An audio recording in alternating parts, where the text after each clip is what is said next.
Sorry about that, my husband was being so loud. I don't think he understands the concept of an ASMR video being quiet. So, where was I? Oh, Gossip Girl. So I started rewatching Gossip Girl again. And it's just, because I watched it so long ago, I've forgotten what half of it was. So like, everything is like still such a shock when it happens.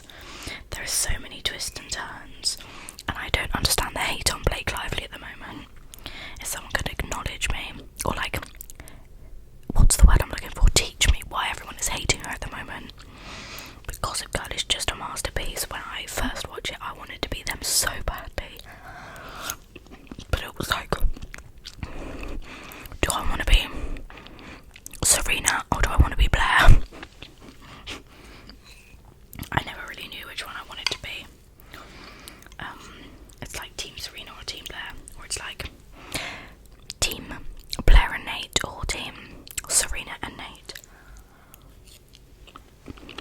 It's definitely one of my favourite shows, and it just makes me think that, oh my god, there are genuinely teenagers living like this in America, whereas I'm from like this boring little town in Berkshire.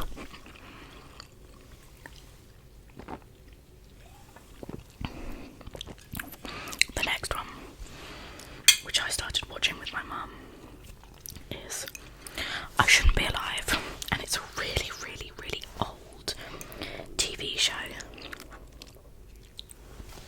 I don't know when it was even based, but you can tell it's really old because half of them don't have mobile phones. So basically what it's about is they're all like stuck. Like there was one person that was stuck in the Amazon rainforest with like a group of people, and he needed to get out. And I just like went along on their journey with them, and it's like real life stories. They reenact it, but then they do real interviews with the real people that were there, which I thought was great. There was one episode where it was like a group of boys that went to, I don't know whether it was the Grand Canyon, but it was somewhere in America that they went, like a national park or something, and like it got right to the end and you're like, yay, they're about to be saved, and then one of them dies, and it's just like, what? Because like you think that it's going to be one of those happy ever after stories, but it's not, they're not. And I just think it's so amazing because you get actual genuine real life interviews with these people, and most of them do have happy endings, a lot of them don't, but it's on Amazon Prime, I think, and there's like 7 series, I think, and they're all like an hour long, and there's like 10 episodes in each series, so it's a kind of thing that if you want to be in it for the long run, then you've got to watch it, excuse me. Then there's another one of my comfort shows, which is Superstore, which has America Ferrera in it. She was incredible in it. I think it was one of her sort of breakout TV roles, but she was just incredible about it. It's basically just about the life in a superstore, like a Walmart. It's not Walmart, obviously, it's Superstore, but and it's just got all these hilarious characters in it. My favourite one, I can't remember her name now, but she's amazing. She's like the bossy, annoying person. She's like the co-manager or something like that, and she's amazing. The last episode will make you cry 100% because you get so attached to every single character. You always have your favourite. I love Jonah. He's one of my favourites in it. He was brilliant. I love him. I love his character. I think he's amazing. But my favourite is that lady, and I can't remember the name for the life of me for some reason. But that is a definite comfort show of mine. I have rewatched that show about 100 times because it's just so great. It's definitely one of my favourite shows. And then one of the other ones is 24 Hours in Police Custody, and I think Americans have a kind of version that's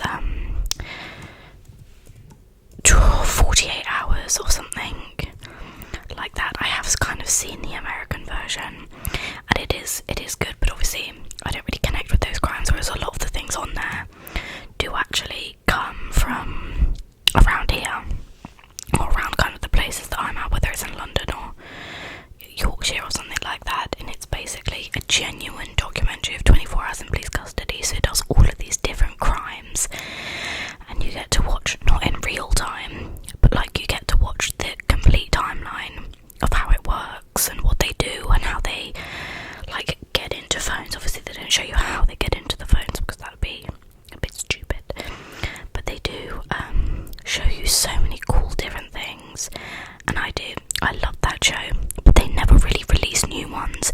They release they've got like 5 series, but on ITV, which is the place that I watch it. Or is it Channel 4? I think it's Channel 4. It's Channel 4 or ITV. They have like really random ones just put on there, so you can't watch like a whole series, and you can't find the whole series anywhere. So when they upload like one random one to the streaming system, you always feel like really empty afterwards because it's such an amazing thing, but then you always just feel really empty.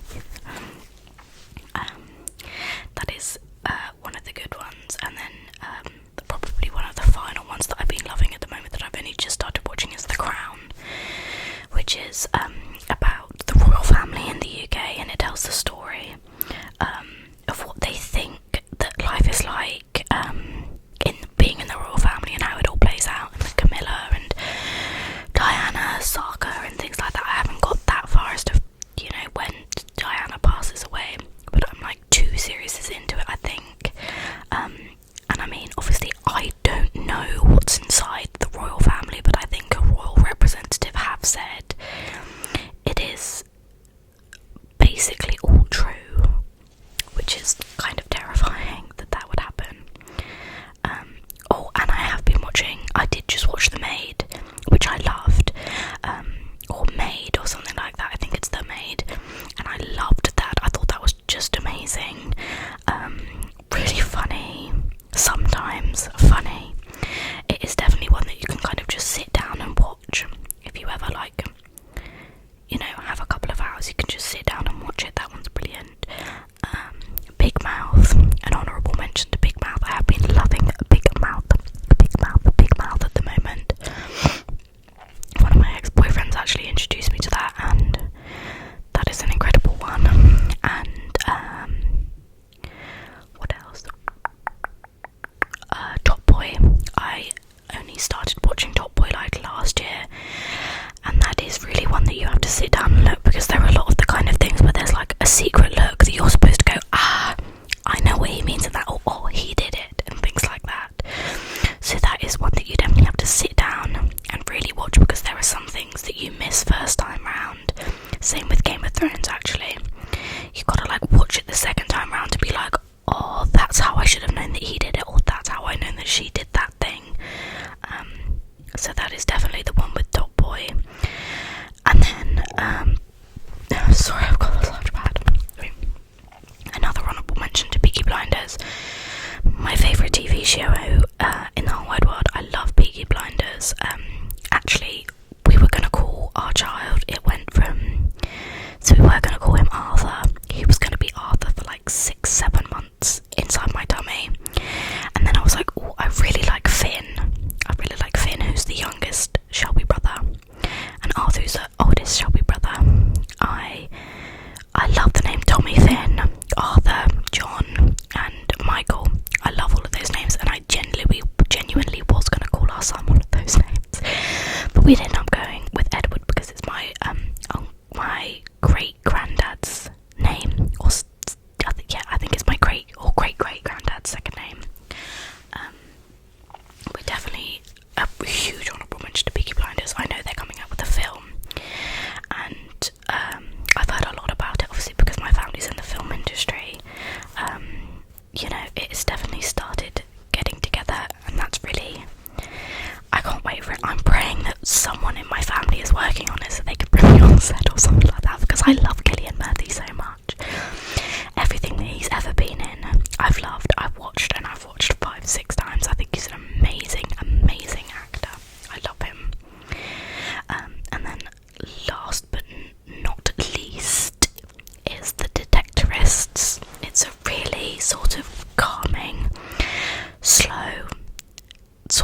journey of two men that like to go detectoring, and it's about them trying to find these artifacts, and it's a really sort of homely family thing that you can just sit down and just relax in the evening and watch this, because you don't have to be paying attention constantly.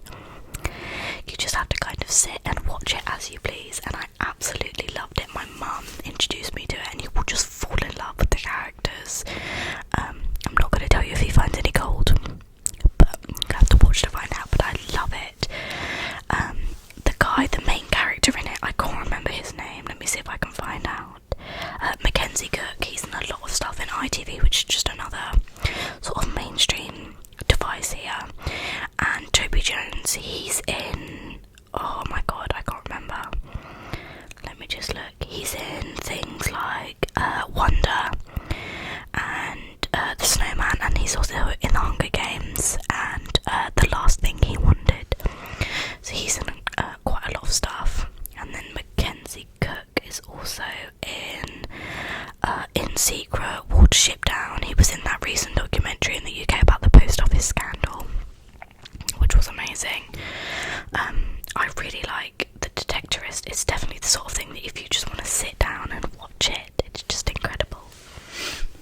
But yeah, thank you so much for sitting down on my birthday and eating my birthday cake.